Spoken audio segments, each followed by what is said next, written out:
నమస్కారం నమిత న్యూస్ వార్తలకు స్వాగతం నా పేరు రాజు వార్తల్లో ముందుగా హెడ్లైన్ చూద్దాం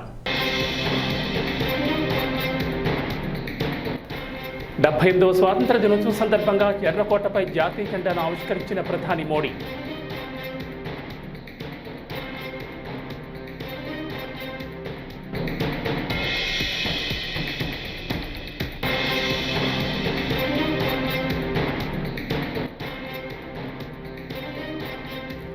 విజయవాడలోని ఇందిరాగాంధీ స్టేడియంలో జాతీయ జెండాను ఎగురవేసిన చంద్రబాబు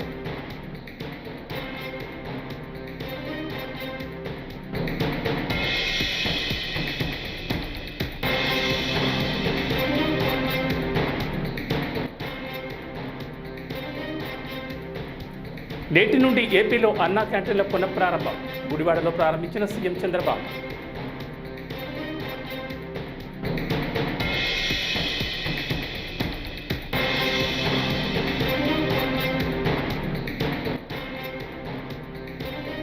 వైకాపా అధినేత వైఎస్ జగన్పై ఆయన సోదరి ఏపీసీసీ చీఫ్ వైఎస్ షర్మిలారెడ్డి తీవ్ర విమర్శలు.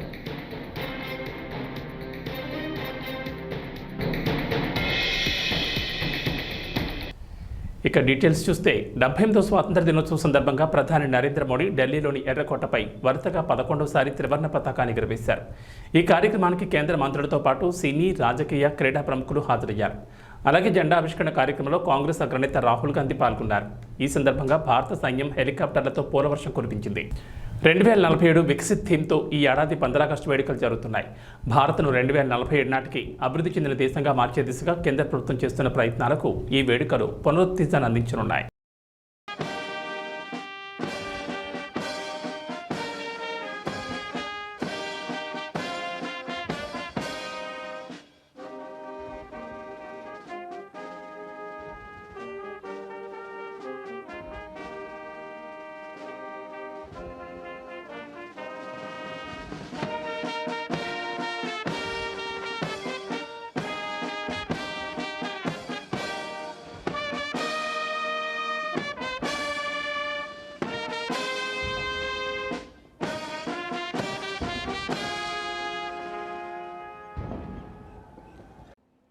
आजादी के पूर्व 40 करोड़ देशवासियों ने वो जज्बा दिखाया, वो सामर्थ्य दिखाया, वो एक सपना लेकर के चले, एक संकल्प लेकर के चलते रहे, जूझते रहे। एक ही स्वर था, वंदे मातरम। एक ही सपना था, भारत की आजादी का। 40 करोड़ देशवासियों ने, और हमें गर्व है कि हमारी रगों में उन्हीं का खून है। वो हमारे पूर्वज थे। सिर्फ 40 करोड़ लोगों ने दुनिया की महासत्ता को उखाड़ करके फेंक दिया था, गुलामी की जंजीरों को तोड़ दिया था। अगर हमारे पूर्वज, जिनका खून हमारी रगों में है, आज हम तो 140 करोड़ है। अगर 40 करोड़ गुलामी की बेड़ियों को तोड़ सकते हैं, अगर 40 करोड़ आजादी के सपने को पूर्ण कर सकते हैं, आजादी लेकर के रह सकते हैं, तो 140 करोड़ देश के मेरे नागरिक, 140 करोड़ मेरे परिवारजन अगर संकल्प लेकर के चल पड़ते हैं, एक दिशा निर्धारित करके चल पड़ते हैं, कदम से कदम मिलाकर, कंधे से స్వాతంత్ర దినోత్సవం సందర్భంగా సీఎం చంద్రబాబు నాయుడు విజయవాడలోని ఇందిరాగాంధీ మున్సిపల్ స్టేడియంలో జాతీయ జెండాను ఆవిష్కరించారు. అనంతరం రాష్ట్ర ప్రజలను ఉద్దేశించి ప్రసంగించారు. గత 5 ఏళ్లలో దెబ్బతిన్న ఏపీ బ్రాండ్ను తిరిగి తెస్తామని తెలిపారు. ఏపీ ప్రజలకు మళ్లీ 5 ఏళ్ల తర్వాత స్వాతంత్రం లభించిందన్న చంద్రబాబు 5 ఏళ్లుగా ప్రజలు కోల్పోయిన స్వేచ్ఛను అందించేందుకు కట్టుబడి ఉంటామన్నారు. సంక్షేమం, అభివృద్ధి 2 కళ్లుగా పాలనకు శ్రీకారం చుట్టినట్లు తెలిపారు. గత ప్రభుత్వం నిర్వీర్యం చేసిన శాఖల్ని పునరుద్ధరించే లక్ష్యంతో 100 రోజుల ప్రణాళికతో అన్ని శాఖల్లో సమీక్షలు నిర్వహిస్తున్నట్లు చెప్పారు. విభజనతో ఏర్పడిన నవ్యాంధ్రకు రాజధాని కూడా లేని పరిస్థితిలో నాడు పాలన ప్రారంభించినట్లు గుర్తు చేశారు.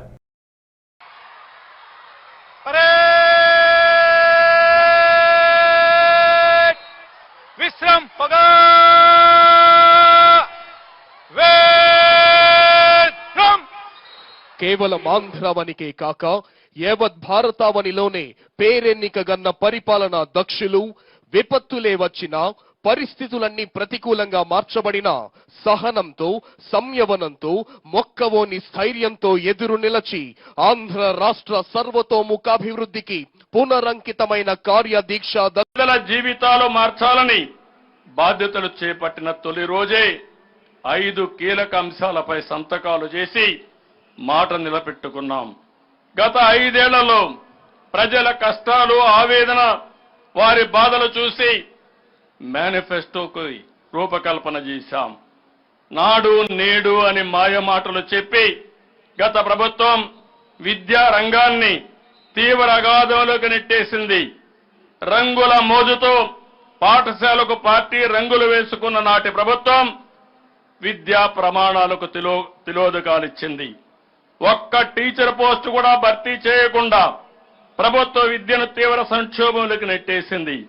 ఎన్నికల్లో ఇచ్చిన హామీ మేరకు అధికారంలోకి వచ్చిన వెంటనే బాధ్యతలు స్వీకరించిన తొలి రోజునే 16,340 పోస్టులతో మెగా డిఎస్సిపై తొలి సంతకం చేసి మా ప్రభుత్వం చిత్తశుద్ధి నిరూపించుకున్నాం. ఇప్పటికే ప్రక్రియ మొదలుపెట్టాం. ప్రజలకు భూమితో ఉండే అనుబంధం విడదీయరానిది. ప్రతి కుటుంబానికి భూమి అనేది ఒక భరోసా, వారి బిడ్డల భవిష్యత్తుకు ఆసరా. అందుకే ప్రతి ఒక్కరూ భూమిని ప్రాణంగా చూసుకుంటారు. ఒక్క గజం అన్యాక్రాంతమైన తట్టుకోలేరు.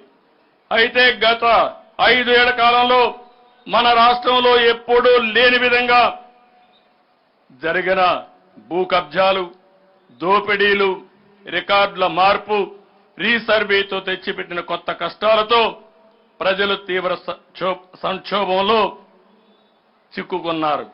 పట్టాదారు పాస పుస్తకాలు, సర్వే రాళ్లపై బొమ్మలకు 700 కోట్ల రూపాయలు తగలేశారు. ల్యాండ్ టైటిలింగ్ యాక్ట్తో ప్రజల ఆస్తులకు భద్రత లేకుండా చేశారు. మన రాష్ట్రంలో ఎన్నడూ లేని స్థాయిలో భూ సమస్యలు సృష్టించి ప్రజల్లో తీవ్ర అశాంతికి కారణమయ్యారు. అందుకే ఈ సమస్యలు పరిష్కరించేందుకు 2వ సంతకంతో ల్యాండ్ టైటిలింగ్ యాక్ట్ రద్దు చేశాం. మొదటి కేబినెట్ లో ఆమోదించి మొదటి అసెంబ్లీలోనే ఆ నల్ల చట్టాన్ని రద్దు చేశాం. రాష్ట్రంలో సంచలనం సృష్టించిన మదనపల్లి ఫైల్స్ ఘటన అనంతరం వెల్లువెత్తిన బాధితుల ఆక్రందనలు చూసిన తర్వాతనే రాష్ట్ర స్థాయిలో కూడా నిరుపేదలకు 5 రూపాయలకే భోజనం పెట్టే అన్నా క్యాంటీన్ను పునరుద్ధరించడం సంతోషంగా ఉందని ఏపీ సీఎం చంద్రబాబు పేర్కొన్నారు. గురువారం సాయంత్రం దినోత్సవ వేడుకల తర్వాత గుడివాడ మున్సిపల్ పార్కులో ఏర్పాటు చేసిన అన్నా క్యాంటీన్ ఆయన ప్రారంభించారు. అర్ధాంగి నారా భువనేశ్వర్తో కలిసి క్యాంటీన్లో భోజనం వడ్డించారు. ఆపై తాము కూడా టోకెన్ తీసుకుని భోజనం చేశారు. ఈ సందర్భంగా చంద్రబాబు ప్రజలతో కాసేపు ముచ్చటించారు. అంతకుముందు ముఖ్యమంత్రి దంపతులకు అభిమానులు ఘనస్వాగతం పలికారు.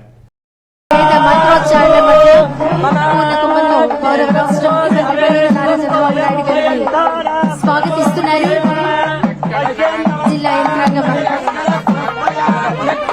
గౌరవ మంత్రివర్యులు, శాసనమండలి సభ్యులు, శాసనసభ్యులు, ఆంధ్రుల ఆరాధ్య దైవం అన్న ఎన్టీఆర్ స్ఫూర్తితో అన్న క్యాంటీన్ పథకాన్ని నాడు గౌరవ ముఖ్యమంత్రివర్యులు నారా చంద్రబాబు నాయుడు గారు ప్రారంభించారు. ఇప్పుడు అదే స్ఫూర్తితో పేదల ఆకలిని తీర్చాలని మంచి ఆశయంతో ఒక చక్కటి భోజనంతో గౌరవ రాష్ట్ర ముఖ్యమంత్రి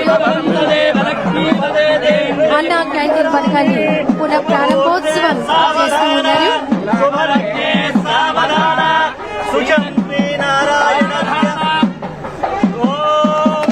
అన్నపూర్ణ ఆంధ్రప్రదేశ్లో ఆకలి నిలబడకూడదనే మహోన్నత లక్ష్యంతో గౌరవ రాష్ట్ర ముఖ్యమంత్రి వర్యులు శ్రీ నారా చంద్రబాబు నాయుడు గారు అన్నా క్యాంటీన్ పునః ప్రారంభోత్సవం చేశారు. ఒకసారి గట్టిగా కట్టాలని పరిగణిద్దాం. దేశానికి గౌరవ రాష్ట్ర ముఖ్యమంత్రి వర్యులు వెళ్ళి అక్కడ ఉన్నటువంటి కామన్ పీపుల్ అందరితో కలిసి ముఖ్యమంత్రి గారికి భోజనం సర్వ్ చేయడం జరుగుతుంది. వారితో గౌరవ రాష్ట్ర ముఖ్యమంత్రి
వైకాపా అధినేత వైఎస్ జగన్పై ఆయన సోదరి ఏపీసీసీ చీఫ్ వైఎస్ షర్మిలారెడ్డి తీవ్ర విమర్శలు చేశారు.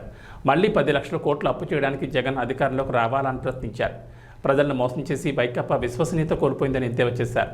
జగన్ మళ్లీ అధికారంలోకి రారని వ్యాఖ్యానించారు. మళ్ళీ 10 లక్షల కోట్ల అప్పు చేయడానికి రావాలా? ఎందుకు రావాలి? 10 లక్షల కోట్ల రూపాయల అప్పు చేయడం కాకుండా, రాష్ట్రాన్ని అప్పుల పాలు చేయడం కాకుండా, మీరేమో ఋషి కొండలు కొండలు కొరిగేసి ప్యాలెస్లు కట్టుకోవడానికి రావాలా? కనీసం రాజశేఖర్ రెడ్డి గారి జలయజ్ఞంలోని ప్రాజెక్టులు పూర్తి చేయకపోతే, కనీసం ఉన్న ప్రాజెక్టులలో మీరు మరమ్మతులు మెయింటెనెన్స్లు కూడా చేయకపోతే గేట్లు కూడా తేలుతున్నాయండి. మళ్ళీ ఆ దుస్థితి చూడ్డానికి రావాలా? ఎందుకు రావాలి? రాజశేఖర్ రెడ్డి గారు ఎంతగానో వ్యతిరేకించిన బీజేపీ పార్టీతో మీరు అక్రమ సంబంధం పెట్టుకొని ఆఖరికి మన అన్ని విభజన హామీలతో సహా, పోలవరంతో సహా, కడప స్టీల్ ఫ్యాక్టరీతో సహా మన విభజన హామీలు మొత్తం, ప్రత్యేక హోదా అన్నీ తాకట్టు పెట్టడానికి మళ్ళీ మీరు రావాలా? దేనికి రావాలి? పూర్తి మద్యపాన నిషేధం అని చెప్పి మోసం చేయడానికి మళ్ళీ రావాలా? 3,000 కోట్లతో రైతులకి ధర స్థిరీకరణ నిధి అన్నారు ప్రతి సంవత్సరం. 4,000 కోట్లతో పంట నష్టపరిహారానికి పక్కన పెడతాను ప్రతి సంవత్సరం అన్నారు. ఇలా ఎన్ని మాటలు చెప్పి మళ్ళీ మోసం చేయడానికి రావాలి? రాడు. జగన్మోహన్ రెడ్డి గారు ఇక అధికారంలోకి రాడు. వైసీపీకి అధికారంలోకి రాదు. ఎందుకంటే ఒకసారి ప్రజలు అవకాశం ఇచ్చి చూశారు. దేవుడు బంగారు పల్లెంలో అన్నీ పెట్టి ఇస్తే అవకాశాన్ని ఎలా దుర్వినియోగం చేశారో ప్రజలు చూశారు. ఈరోజు వైసీపీ పార్టీ క్రెడిబిలిటీ కోల్పోయిన పార్టీ కాబట్టి వాళ్ళు మళ్ళీ అధికారంలోకి వస్తారని మేము అనుకోవటం లేదు.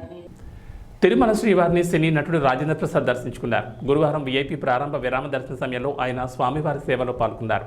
టీటీడీ అధికారులు రాజేంద్ర ప్రసాద్కు స్వాగతం పలికి దర్శన ఏర్పాట్లు చేశారు. అనంతరం పండితులు ఆశీర్వచనం చేసి స్వామివారి తీర్థ ప్రసాదాలను అందజేశారు.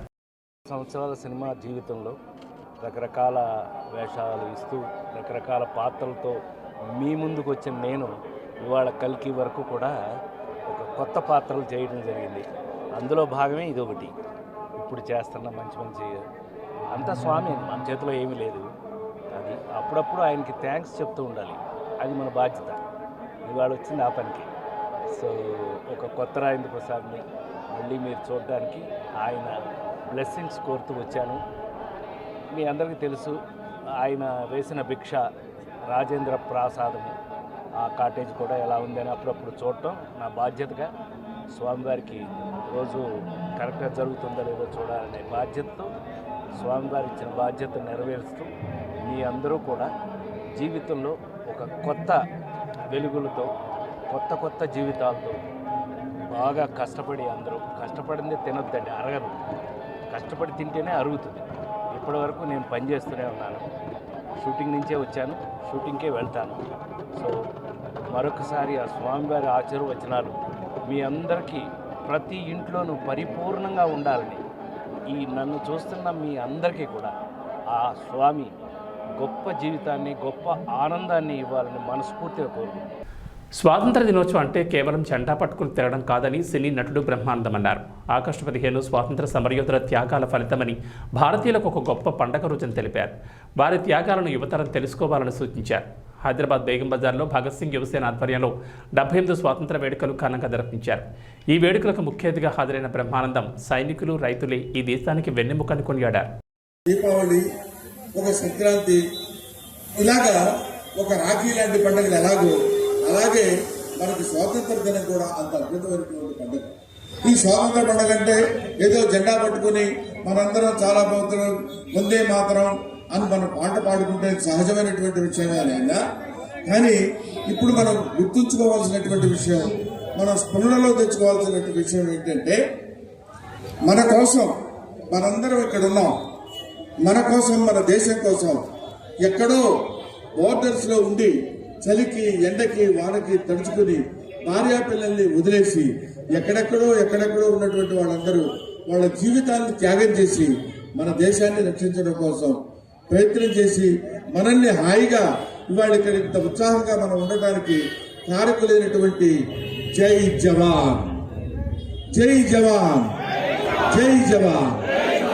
ఆ తర్వాత పొద్దునే లేచి మనం ఒక ముద్ద అన్నం తినగలుగుతున్నాం, మనం ఆహారం తీసుకోగలుగుతున్నాం అంటే పొద్దున్న లేచి ఆరుగాలం కష్టపడేటువంటి రైతులు ఉన్నారు. వాళ్ళు కనుక కష్టపడకపోతే మనకి బియ్యం ఉండవు, మనకి భోజనం ఉండదు, మనకి కష్టం ఉండదు. ఎప్పుడైతే కష్టపడి వాళ్ళు చెమటముడ్చి మనకి కావాల్సినటువంటి ఇన్ని కోట్ల మంది, 140 కోట్ల మంది జనాభాకి వాళ్ళ ఆహారాన్ని పంచించేటువంటి రైతు దేవుడు, ఆయన రైతు బంధుకి జై కిసాన్, జై కిసాన్, జై కిసాన్ అని నినాదం చెప్పినటువంటి లాల్ బహదూర్ శాస్త్రి గారు ఉన్నారు. వాళ్ళిద్దరూ మన భారతదేశానికి వెన్నెముక లాంటి వాళ్ళు. వీళ్ళు బ్రిటిష్ వాళ్ళు మనం పరిపాలించేటప్పుడు ఇక్కడ అద్భుతమైనటువంటి సేవ చేసి ఎంతో కష్టాలు పడి ఎన్నోసార్లు జైలుకి వెళ్ళి బ్రిటిష్ వాళ్ళ చేత దెబ్బలు తిని ఎన్నో ఇబ్బందులు కోర్చుకుని ఆడ మగ అనేటువంటి తేడా లేకుండా ఎంతో మంది ఎన్నో రకాలుగా ఈ దేశానికి స్వాతంత్రం రావడం కోసం ఎంతో కష్టపడ్డారు. ఆ కష్టపడిన వాళ్ళలో చాలా మంది ఉన్నారు. Mahatma Gandhi, father of the nation. ఆ తర్వాత ఉన్నటువంటి వాళ్ళలో, అందుకే మీ అందరికీ తెలుసో లేదో, గురజాడ అప్పారావు అని ఒక కవి, ఒక ఆయన ఏం చెప్తాడంటే, దేశమంటే మట్టి కాదు, దేశమంటే మనుషులు. స్వాతంత్ర దినోత్సవం సందర్భంగా AP deputy CM Pawan Kalyan కాకినాడలో జరిగిన వేడుకల్లో పాల్గొన్నారు. జెండా ఆవిష్కరణకు వచ్చిన ఆయనకు పోలీస్ జాగిలం పుష్పగుచ్చంతో స్వాగతం పలికింది. ఈ సందర్భంగా పవన్ మోకాళ్లపై కూర్చుని జాగిలం నుంచి బొక్కే తీసుకుని దానికి సెల్యూట్ చేశారు. క్యూట్ వీడియో అంటూ నెటిజన్లు షేర్ చేస్తున్నారు.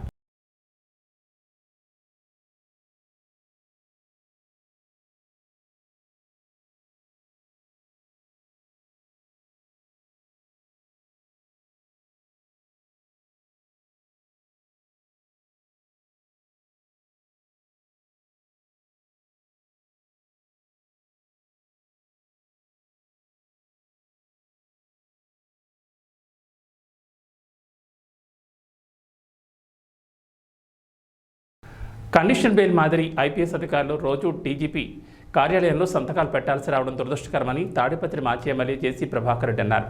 ప్రజల్ని తమను ఎన్ని ఇబ్బందులు పెట్టారో ఇప్పటికైనా గుర్తించాలని హితవు పలికారు. గత ప్రభుత్వంలో చేసిన తప్పిదాల వల్ల ఐఏఎస్, ఐపీఎస్ అధికారులకు ఇలాంటి పరిస్థితి రావడం బాధాకరమన్నారు. ఇప్పటికైనా తీరు మార్చుకుని వ్యవహరిస్తారని ఆశిస్తున్నట్టు చెప్పారు. మేము కేసుల్లో ఉంటే మాకు షరతుల్లో కూడిన బెయిల్ ఇస్తారు. ఏమంటారు, పొద్దున్నే పోయి పోలీస్ స్టేషన్ పోయి సంతకాలు పెట్టండి అని. మా పరిస్థితి మా ఐపీఎస్లకు వచ్చిందంటే చాలా బాధాకరంగా ఉంది. దయచేసి ఇప్పటి నుంచైనా ఐపీఎస్, ఐఏఎస్ సార్ మారండి, సార్ మారండి సార్. చాలా దారుణాలు జరిగినాయి. అన్నెసరిగా ఏమీ లేని మీద కేసులు పెట్టి జైళ్ళకు పంపించి, మరి ఈరోజు నేను అప్పుడే 20 రోజులైంది పోలీస్ స్టేషన్లో కంప్లైంట్లు ఇచ్చినా, అన్ని ఇచ్చినాను. డెఫినెట్గా నాకు తెలుసు ఎంతవరకు నేను తప్పు చేసినా నాకు తెలుసు. తప్పు చేసింటే నేను ఇంత బాధపడాల్సిన పని లేదు. కానీ today I'm feeling sorry today I'm feeling sorry for you sir, IPS and IAS. ఇంకోసారి చేయొద్దండి, ఏదో అయిపోయింది, ఇలాగా ఎవరు చేయొద్దండి. కండిషన్ బెయిల్ మీకు, మాకు కోర్టు ఇస్తుంది కండిషన్ బెయిల్, మీకు డీజీపీ గారు ఇచ్చారండి కండిషన్ బెయిల్. అసలు కండిషన్ బెయిల్ వదిలి మేము పోయి సంతకాలు పెడతాం పోలీస్ స్టేషన్ లో పోయి, మాకు చెప్తారు ఇన్ని రోజులు పోండి, పోయి కంపల్సరీ సాయంత్రం పొద్దున పెట్టాలని. ఆ పరిస్థితి మా ఐపీఎస్ కి వచ్చిందంటే it's very good. I feel sorry for you all sir. మమ్మల్ని ఎంత కష్టపడ్డారో, ప్రజలను ఎంత కష్టపడ్డారో ఆలోచించుకోండి. But I'm not happy. నన్ను కష్టపడ్డారు, అన్ని చేసినారు, కానీ this should have not been done to my IPS and IAS. So you are today under condition bail. Condition bail పొద్దునే పోలా సంతకాలు పెట్టాలా. మాది మీది ఒకటే కదా సార్. తప్పు చేసినారు, నేనైతే అనుభవించాలని చెప్పను. వదిలిపెట్టాడు సార్, నాట్ గుడ్. వీఆర్లో పెట్టేసేయండి, ఇదేంటి సంతకాలు పెట్టండి అని వచ్చి అంటే ఒకటేసారి చెప్పినారు గెస్ట్ రూమ్ లో వచ్చి పెట్టమంటే గెస్ట్ రూమ్ లో కూర్చోవాలా మీరు కూడా. అయితే మాదే పరిస్థితి మేలు కదా, సంతకం పెడతాను ఇంటికి పోతాం. మీ పరిస్థితి అది కాదు, చాలా చెడ్డది. ఎవరికి జరగకూడదు. ఐపీఎస్ ఐఏఎస్ కి మారండి, దయచేసి మారండి, మారండి, మారండి. ప్రజా వ్యతిరేక విధానాలకు బ్రాండ్ అంబాసిడర్ చంద్రబాబు అని మాజీ మంత్రి కాకాని గోవర్ధన్ రెడ్డి మండిపడ్డారు. అధికారంలోకి రావడం కోసం అడ్డగోలు హామీలు ఇచ్చిన బాబు ఇప్పుడేమో ఆ హామీలు అమలు చేయడంపై స్పష్టత ఇవ్వడం లేదని విమర్శించారు.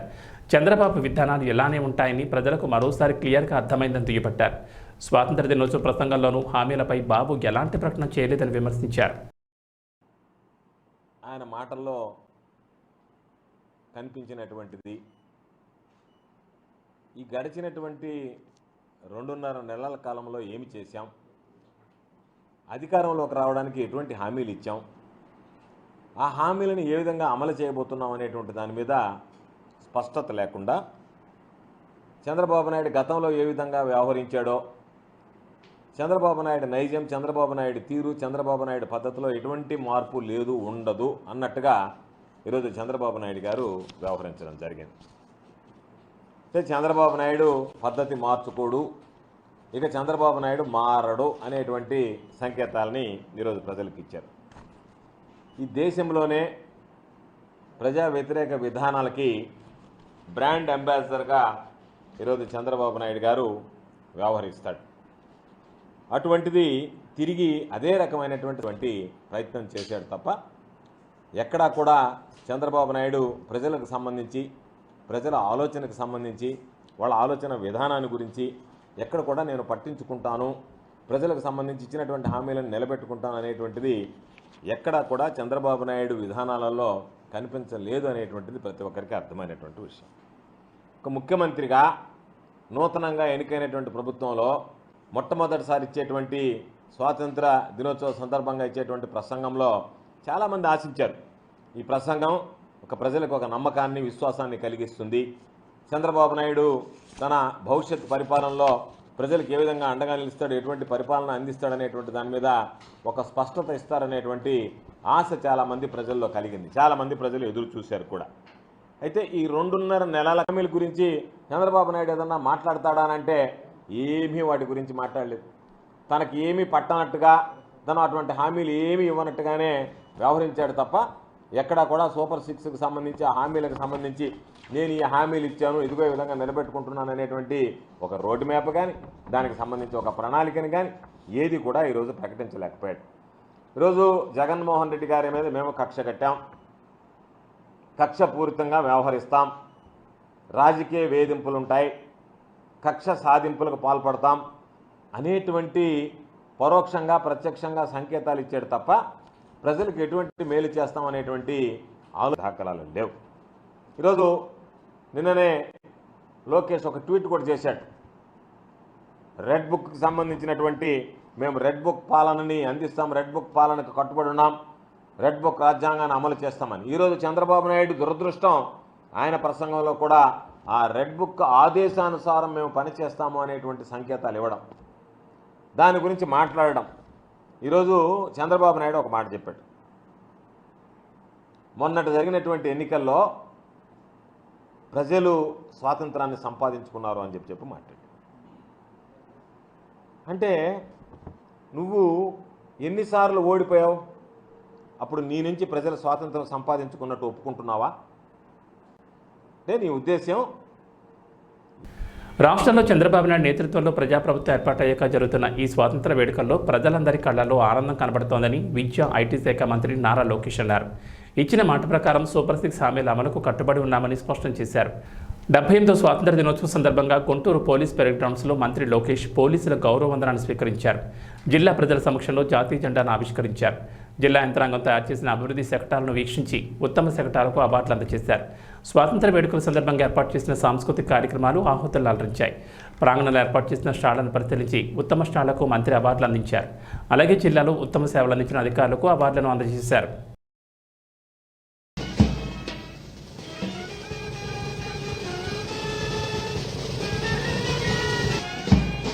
పోలీస్ బ్యాండ్ గ్రాండ్ గా మోగుతోంది.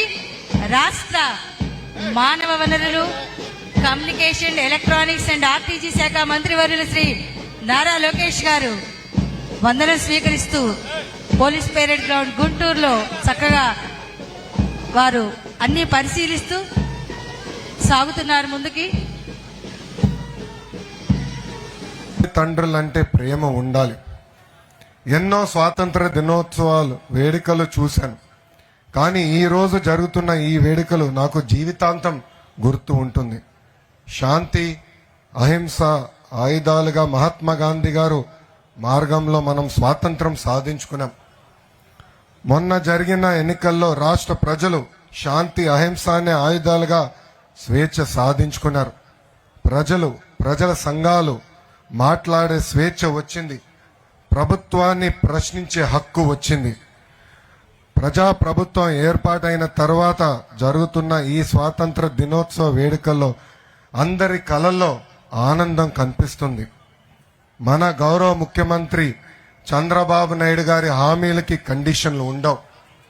అనవసరమైన రూల్స్తో ఈ వార్తలు ఇంతటితో సమాప్తం. నమస్కారం.